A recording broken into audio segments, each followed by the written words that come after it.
15 games in the National Basketball Association.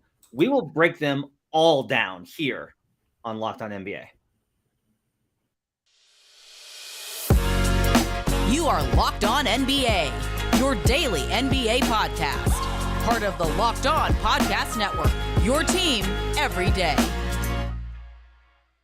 Welcome to Locked On NBA, your daily source for all things NBA from the Locked On Podcast Network, your team every day. Thanks for making this your first listen every day. We're free and available on all platforms. My name is Matt Moore. I'm the senior NBA writer for the Action Network and co-host over at Locked On Nuggets, joined by Brendan Clean. He's co-host over at Locked On Suns.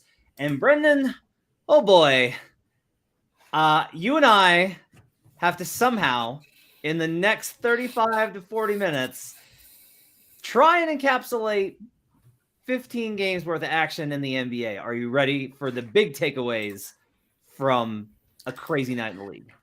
I'm ready. It was a good week. It was a good night. It was a good first trial of this. I think we'll talk about the good and bad of this formula later on, but lots of good games. It wasn't just division games or, rivalries or the teams were comfortable all the time seeing play each other. I think that was pretty cool. So yeah, some very fun games to dive into. I'm looking forward to it. Let's start in Memphis, Tennessee, where the Boston Celtics go into Memphis and they get the win, 109-106, outlasting a furious comeback at the end from Memphis. This game was basically the Celtics would build a lead, the Grizzlies would power back, the Celtics would get a lead, the Grizzlies would power back. They made another furious run at the end, and it was really, close at the end. But ultimately, Jayson Tatum was too much. 39 points for Tatum, 3 boards, 2 assists, 12 of 25 from the field, just 3 of 11 from 3. But he got to the line 16 times. Memphis could not defend him without fouling, and it was a huge issue for them. One of the problems for Memphis was that Steven Adams was out tonight, alongside obviously Jaren Jackson, who's still out with injury. And that meant that Santi Aldama and Brandon Clark were in there, and they tried Xavier Tillman. They did not have the interior size. And if you're not able to get a size advantage versus the Boston Celtics, who obviously are playing a little bit smaller without Robert Williams themselves, you're going to be in a little bit of trouble. But Boston was able to go smaller and smaller and smaller, and that was really a big part of how they were able to get this win. Ja Morant in the loss goes for 30 points on 10 of 24 from the field, 5 of 12 from 3, 8 boards, 9 assists. Here's what's crazy. When Ja Morant was on the floor, the Memphis Grizzlies outscored the Boston Celtics by 14. When Jayson Tatum was on the floor, the Boston Celtics outscored the Memphis Grizzlies by 15. Comes down late. The Celtics are able to hang on. To me, this is more proof of that. I think Boston is rounding into shape. They're starting to get their defensive legs a little bit. And I think Memphis, this is another example of they are having to rely on prolific play from Ja Morant to such a degree that I'm not sure it's going to be able to translate to the kind of winning percentage that it did last season. Despite their record, I have some concerns about Memphis.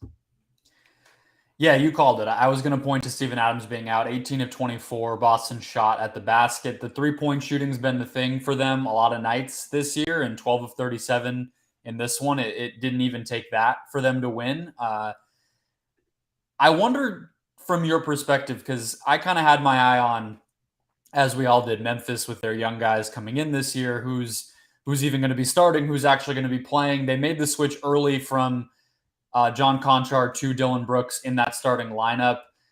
I'm not saying anything is an awesome option to defend Tatum with the way he's looked this year, and fouling him definitely isn't going to help. But Right. What do you think has been the weakness for them in that particular area? Because you would obviously look at Jaren Jackson and he's out, but he wouldn't have been guarding Tatum. It just didn't feel like they had such a confusion on the wing last year, but a lot of the components of it are still the same. Desmond Bane, Conchar, who I mentioned, Dillon Brooks, who's the starter now, but they're not as effective containing those guys, it seems. I think one of the things that's kind of interesting is that, look, on the surface, everything with Memphis is awesome. Okay, they're even after tonight, they're 4th in offensive rating and 6th in defensive rating. One of the big problems is they have real trouble when the game slows down, and Boston's a really good team at slowing you down because they get back in transition. They focus on attacking the ball handlers to force you to slow up a little bit. And Memphis's half-court offense is way worse than its transition one. Like that's just always been kind of a problem for Memphis, is that their half-court offense just doesn't click at the same rate. They're great when they're out in transition and running and doing all the crazy stuff, and Ja's athleticism is on display, and they push it so hard. But they kind of struggle when things grind down a little bit, and that's even with Ja having this kind of a season where he's shooting so well from the field. I will say, like, look, Memphis was in this game versus one of the best teams in the league in Boston. They even had taken a lead in the fourth, but Boston answered with a 10-0 run in the middle of the fourth, and that was when kind of they were just trying to tail and catch back up the entire time. That one I think is kind of part of it. As far as like the perimeter stuff, look, I actually expected this to be worse, because I kind of expected for it to be a situation where I was worried about Desmond Bane. I was like, Brandon Clark being back, or Dillon Brooks rather being back, that could take away from Bane. Well, Bane had 19 points tonight, didn't, shot 7 of 15, only shot 2 of 6 from 3. So needed a little bit more firepower there. But in general, Bane's been great this season. So it hasn't really been that. Again, Memphis's record is really good. Like on the surface, this is really great Eastern Conference team beats really great Western Conference team on the road by 3 points. I wind up in these kind of situations where if you have an opportunity to put Boston away and you have the lead at home, if you're a contender, that is kind of an important win to get. These games versus the great teams, I'm kind of okay with, but when you look at it, the Celtics have more fast break points than Memphis tonight, 15-11. That makes it tough. Like that's going to be tough for Memphis to be able to score until they're able to get back to full strength. And maybe that's really the answer here, is just that this is a quality loss considering how shorthanded they were. Yeah, I think them being at home, it will feel like a missed opportunity. As I said, though, with regard to the matchups tonight, I guess they can kind of count their blessings that it was Boston and it's not going to matter in the standings too much. But I think you're right. From a, what are they feeling as they go back home tonight type of thing, this probably doesn't feel great. And your point about the pace and that kind of thing that's always lingering, lurking below the surface with Memphis of, what do they do when the game becomes more of a half court? The other game I had in mind when I brought up the perimeter stuff or the sort of wing defense stuff was when Luka went off against them a little while ago. And I guess that can be an opportunity to move to our other marquee game tonight. Luka scoring 36 in a win, 96-94 at home for Dallas over the Brooklyn Nets. The Kyrie-less Nets finally got solved today. Matt, I didn't know if we would ever see the day. I didn't know if they would just win the rest of their games, but somebody figured out KD plus role players, and Dallas was able to get the job done. Yeah, I'll say this was a weird game in that it was a defensive slugfest between two teams that the Mavericks have a pretty high defensive gear. The Nets do not, but the Mavs won with a 109 offensive rating. That's pretty low by their standards. And the Nets only putting up like a 105 is really low by their standards. The Nets only shot 44% from the field and 10 of 29 from 3 for 35%. KD goes for 26 points on 20 shots, only took 3 3-pointers, including crazy ending where the Mavs have it. They blow the lead. They foul KD on a catch and shoot to put him at the line down 3. He misses a free throw after hitting 62 in a row. And that was the door, and the intentional miss. Royce Young can't do anything with it when he catches it, and they wind up losing there at the end. But weird game in that it was like this defensive kind of slugfest.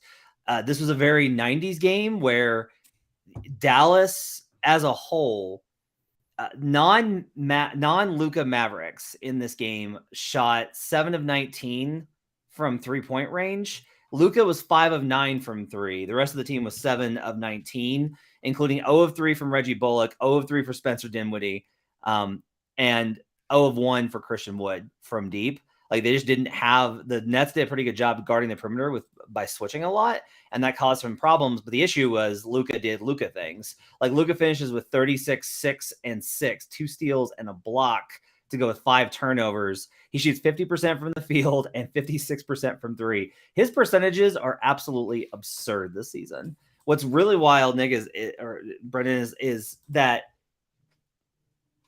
Luka, I looked this up. Luka's actually shooting significantly worse on step backs than he did last season. By almost 20%, he's shooting worse on step backs. And yet he's still over 50% from the field with like the highest usage rate in the league. Like what Luka is doing right now is not really getting enough attention from the standpoint of how much of a workload he has on a night-by-night basis. Like he is the entirety of this Mavericks offense and dragging them to a win. But I mean, this is kind of the formula the Mavericks laid out, whether it's too exhausting over the course of the regular season or not. The formula is Luka has a monster game. Everybody else plays defense and hits threes. And they didn't hit threes tonight, but they still get a win versus the Nets, who just continue to spiral. Yeah, Luka's shooting 67% on 123 two-point attempts heading into tonight. He was obviously 6 of 13 on those tonight, so that percentage will take a little bit of a hit, just being human tonight. But yeah, you also had Tim Hardaway, who was, I guess, one of the other scorers, 11 points for him. He went out with a left hip strain. Just a weird game. I was going to ask you, though, defensively, you said it was sort of a slugfest. On the Nets side, I'm not sure if it was a defensive grind-out game or if they just gave Cam Thomas 30 minutes, and so it made the Mavs' job a little easier, forcing misses. He tends to do that when he's out there. I was happy to see him get back out there because it was weird that he had not been playing. He seemed to hate Steve Nash, but it makes it easier to have the defense win a possession when Cam Thomas is out there sometimes. Yeah, weird rotations tonight for the Nets where they played starters exceptionally heavy minutes trying to get this win. Like Royce O'Neal played 41 minutes in a regular season game, non-overtime. Like KD played 38. They didn't feel like they could play any of the bench. Like Steph Curry's working himself back from injury, so he only plays 13. Okay. Ben Simmons comes back from injury. He only plays 16, gets outscored by 7. And other than that, like even Yuta Watanabe, who's been great for them this season, he didn't play hardly at all. Yeah. Just weird, a very weird game. You kind of mentioned the one Maverick I do want to kind of give credit to is Josh Green, who continues to have a really quietly awesome season. He shoots 5 of 5 from the field and 2 of 2 from 3, 4 of 4 from the line. Perfect all the way across the board. 100, 100, 100 splits for Josh Green as he's plus 11 with 16 points off the bench. Josh Green's actually turned into kind of a weapon for Dallas, and that's significant because they need as many as they can get after losing Jalen Brunson in free agency. Yeah, I never thought he would be able to shoot. He played, I'm in Arizona, so I saw him in college in person, watched him obviously throughout his NBA career. That's always been the knock, very limited. He doesn't take a ton, but he's at least started to make those, like you said, made both of his attempts tonight. That's kind of the one thing. If he can just make open spot up threes that are going to be spoon-fed to him by Luka, he's kind of one of these guys with a great heliocentric player at the center of everything, where that's his job on offense a lot of the time. He's a pretty smart guy. He can move the ball. He's a good athlete. He can defend. If they can turn him into something, then he's another one of these, Finney-Smith, Bullock types of guys that they can just kind of slot in there. It's kind of hard to say it's a steal. He's a first-round pick a while back, but we weren't expecting much from him. So you're right to highlight him for sure. Let's take a break. We'll come back and we'll talk about how there's some parity that showed up in the NBA on Monday night as the two best teams in the East both lose on the same night. We'll talk about that, plus Steph Curry willing the Warriors to break their losing streak. We'll do that when we come back on Locked On NBA. But first, I got to tell you about Sweat Block. The weather's getting colder. Well, not where you are, Brendan, but everywhere else on the planet, in the country, it's getting warmer or getting colder rather. And so when it gets colder, I'm here in Colorado, you got to start layering. Right. And so you're wearing the t-shirt and the hoodie, or the t-shirt and the sweater, or the t-shirt and the sweater and the hoodie. And as that goes, you're trying to protect yourself from how cold it is outside, but that creates all that warmth on the interior. And then you wind up just being a swamp on the inside if you do not have your perspiration controlled. And that's what Sweat Block helps you with. They help you fix those problems with perspiration for up to 7 days. They're your little secret to confidence. They work up to 7 days per use. You apply them on Sunday and you'll stay dry all week. If you or someone you love is experiencing embarrassing sweat or odor, just try Sweat Block. Save 20% with promo code LOCKEDON at sweatblock.com. Also available on Amazon. We'll be right back on Locked On NBA.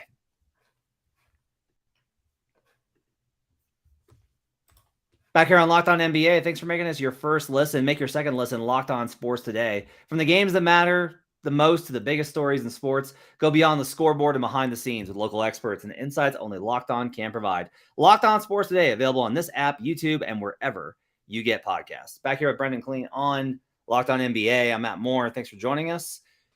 So, Brendan, this was my big story when I was kind of making notes tonight. Was I just kept like circling the word after I wrote it, which was just parity.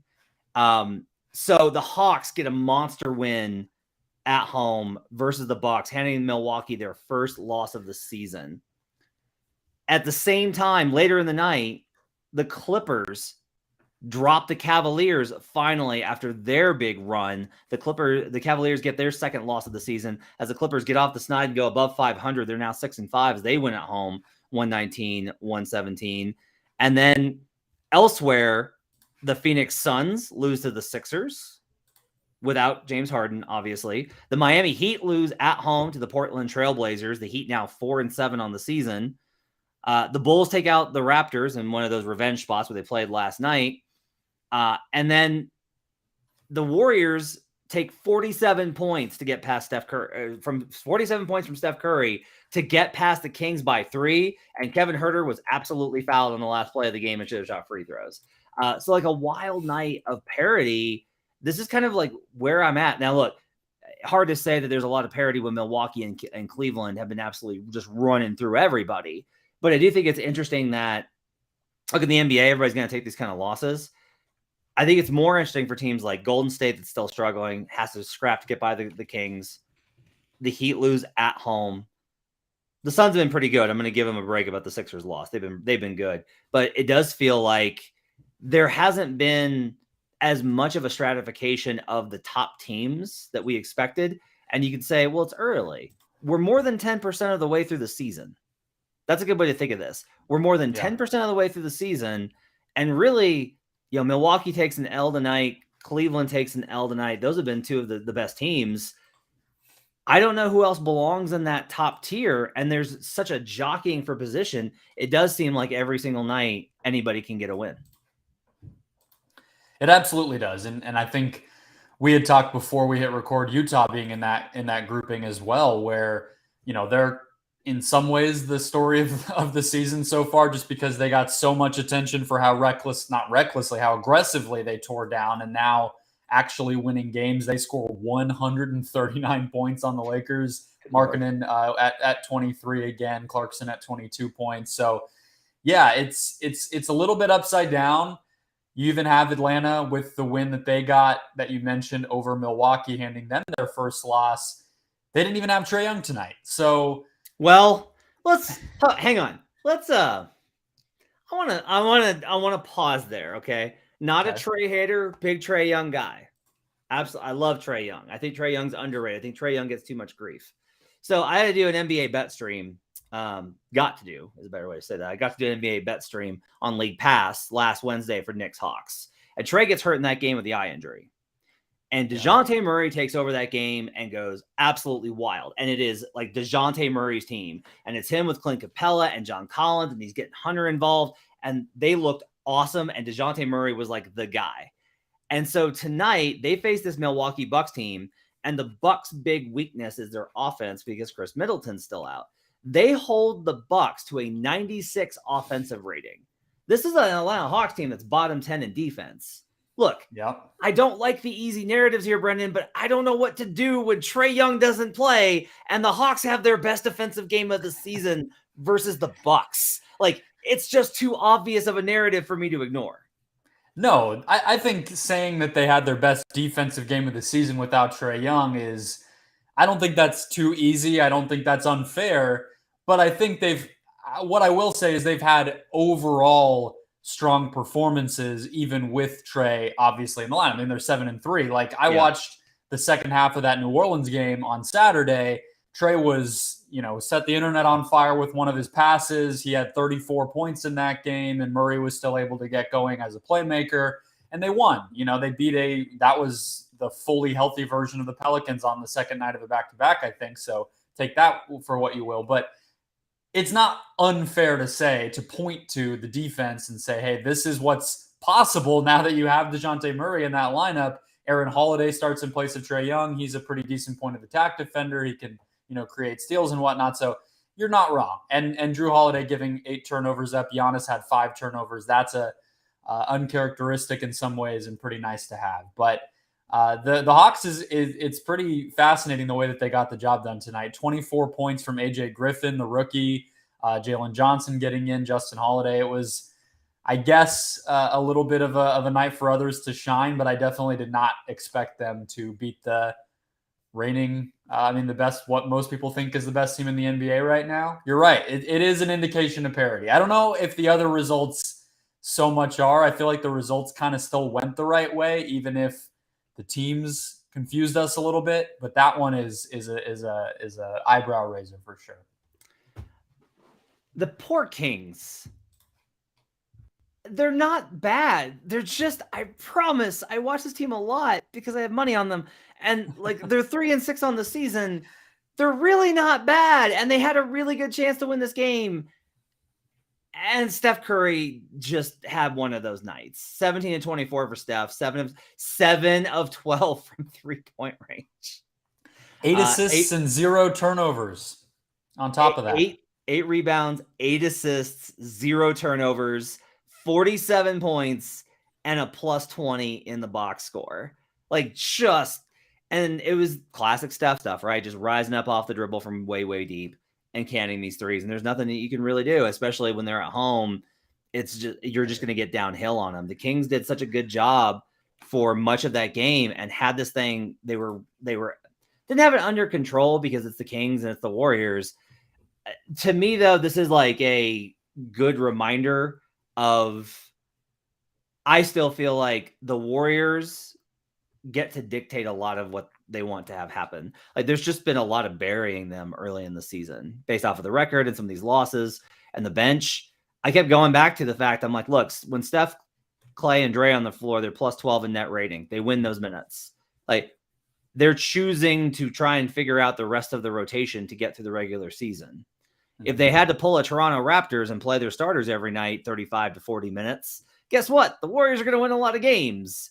Which is exactly what happened tonight. They wanted to go ahead and prove a point. Steph plays 37 minutes in this one. Klay Thompson plays 38. That's a lot for that guy, given all of his injury history. Wiggins goes for 40. They needed to break the losing streak. But even then, again, Herter was fouled on that last play, and it was a no call. And it took all of that from Steph for them to get by the Kings. Hard to say that the Warriors are healed just from the perspective of they got to figure out a way to get through the season so it's not that hard. Because right now, even in games like this, it's real hard for the Warriors to find ways to win. Yeah, bad Kings luck late in games. That's unfortunate for the Kings fans who just wanted a fun season this year. They'll get one, but they're not off to a good start in terms of getting the breaks that they're hoping for. So the Warriors are one potential. You mentioned the best team in the West. I want to hit one more result before we talk a little bit about how this all went down schedule-wise today. But the Portland Trailblazers feel like I'm not putting that on them. I mean, the Warriors, if you were to ask me to put some money down, I would still have them. Portland's net rating makes their record look a little weaker than it is. We all know what the questions still are about that team. But they got Damian Lillard back today. They got Anthony Simons back, and they kind of picked up where they left off. So Simons had 25 on 20 shots. Dame, not his best night, but got to the free throw line a bit. Nurkic, Grant was really the big scorer. They kind of just did it the way that they have been, which is defending better than you expect, getting enough from those three guys offensively, and eking out wins. So they're 7-3 now. I'm not saying they're my choice for the team that's the best in the West, but I guess if we're kind of looking at this parity-filled early part of the season and the trajectories really dictating who looks the best any given night, it's hard to pick against them right now. They've just figured it out and they're getting healthy again. For them to be 7-3 with Simons and Dame having missed multiple games is marvelous. That's wonderful. That's nothing but roses. That's awesome. Here's the other thing. If you get off to these great starts early in the season, it provides a buffer for when things get hard for you later. You're not trying to dig out of a hole. That's the concern with starting bad early for some of these teams. And their opponents, and I think is a good example of that, where, look, Miami, this was tied. They fought back. They crawled their way back into it. They leave Josh Hart completely open in the corner for a walk-off three. By the way, Portland's second walk-off three-pointer game winner of the season. They have 2 already. Last time that the Blazers had 2 in a season was 2008. So wild circumstance there.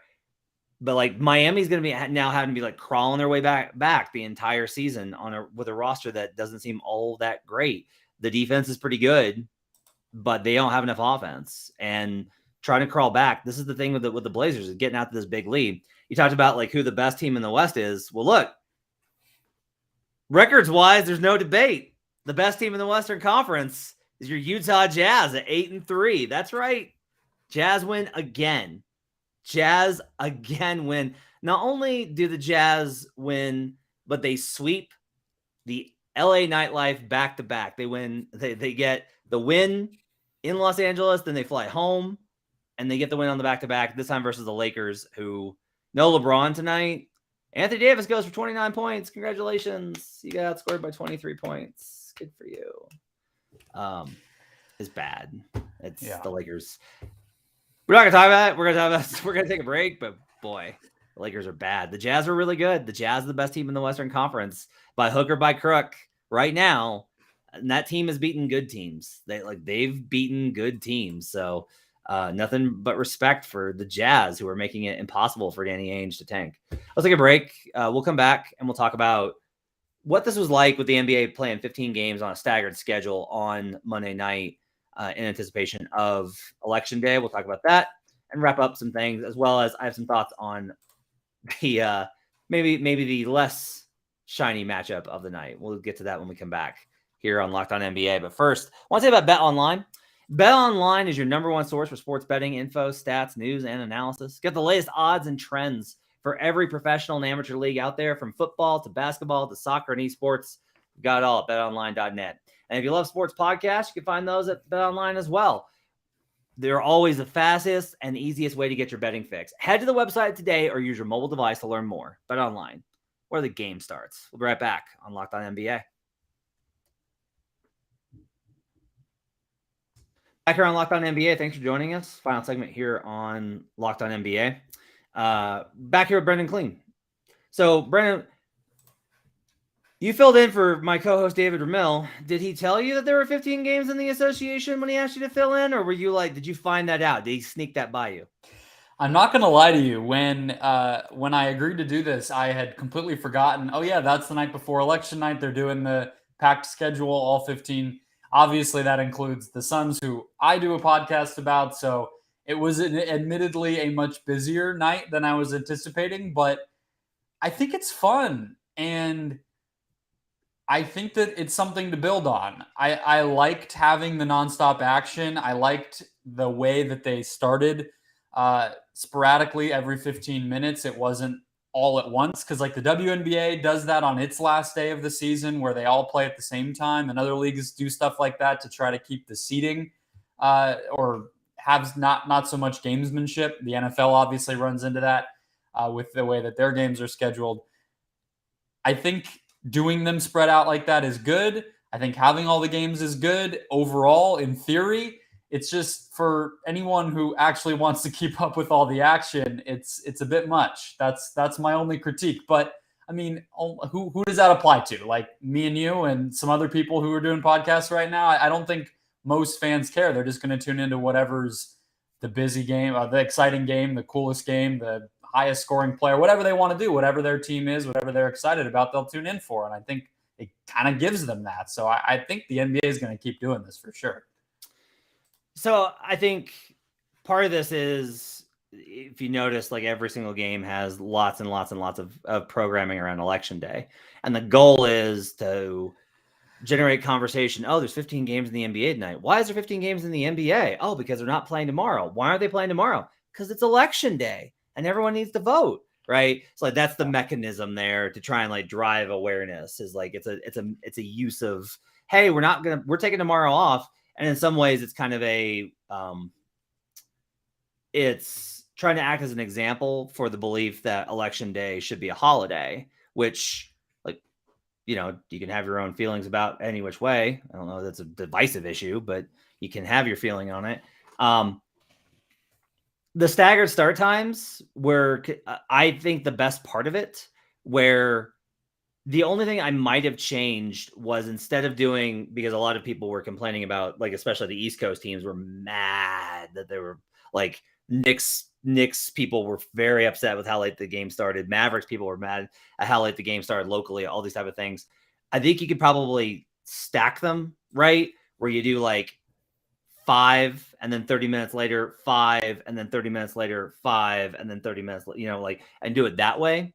Sure. And stack them together. And you can also program it, I think, a little bit more. Like, they started off the night, I thought, with like an interesting kind of concept. But the early game was Rockets Magic, which was actually a pretty fun game. Rockets looked fantastic. I want to shout out Jalen Green, who David's not here, so I can talk nicely about Jalen Green. Just kidding, David.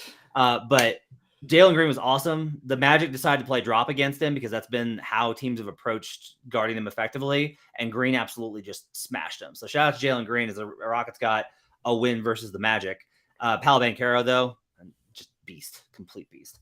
But like, that was the early game, and so like, that's a good table setter, right? The young teams, you got Jalen Green and Jabari Smith versus Paolo Banchero and Franz Wagner. Like, that's a really good early kind of set. And like in the middle, you kind of got like Celtics and Grizzlies and Mavs and KD. Luka and KD is kind of like the middle section. And then if they push one later, you could have done like Jazz and Lakers, and then the good teams. Relative to the Lakers, like Clippers, Cavaliers, those kind of games. You could have staggered them a little bit that way. I think maybe doing that instead of the 15 minutes, because it did feel a little bit relentless. Now, the good thing was you didn't run into those things that we run into a lot of league pass nights where multiple games are at halftime. Like, that's the upside of it. It's overwhelming, I think, if you're trying to catch the entire league. And so the question then becomes like, you're right that, okay, but this is a small subsect. But then on the other hand of that, you're specifically playing all these teams on the same night. Like, you schedule them, so there was all this basketball. And it was free, was the other part of this whole thing. Free on the app, yeah. And so you want to be able to make it to where people can consume it. And it was so much. I think it was actually a little bit overwhelming, but that may just be because it's daylight savings and both my kids are sick. That's also a possibility that I'm just running into there. That is a high likelihood, I would say. I think the question that I have then, because Chris Paul made a point as the former president of the union, he said Saturday that this is something the players had pushed for a while in terms of the election day stuff and drawing attention to it in some way, shape, or form, not playing games that day, etc. And he didn't seem super thrilled with how this was rolled out as like the NBA is doing this awesome thing. He wanted the players to get a little more of the credit. But I guess my question, that said, is they got that accomplished. I think not playing games tomorrow, this schedule can be a way to draw attention to it.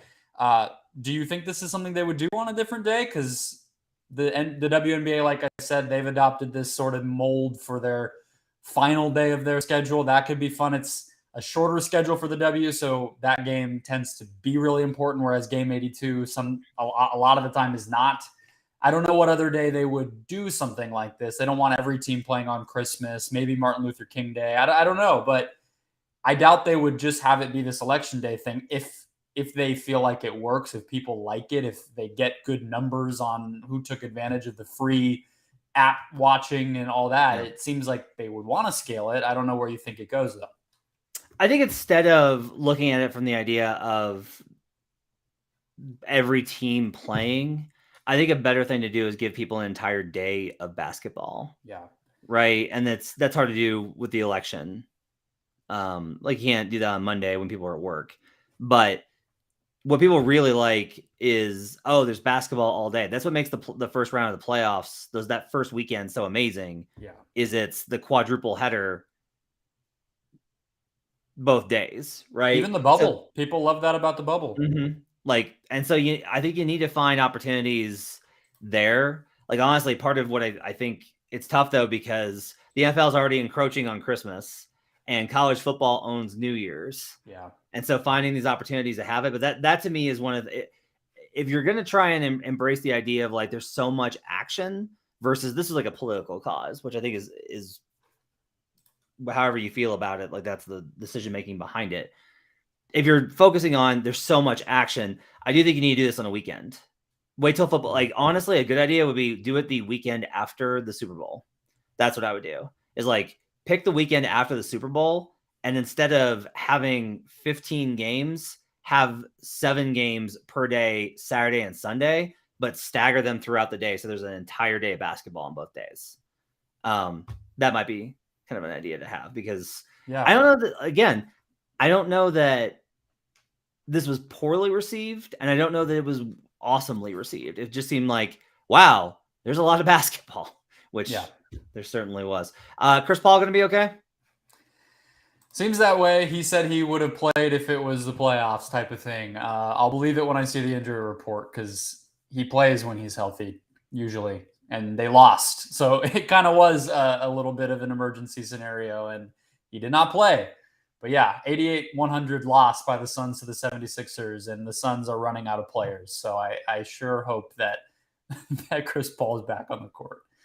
Yeah, not going to be getting into injury trouble this late. I'm trying to think if there's any game that we didn't mention. Bulls beat the Raptors. It's tough to be a team twice in a week.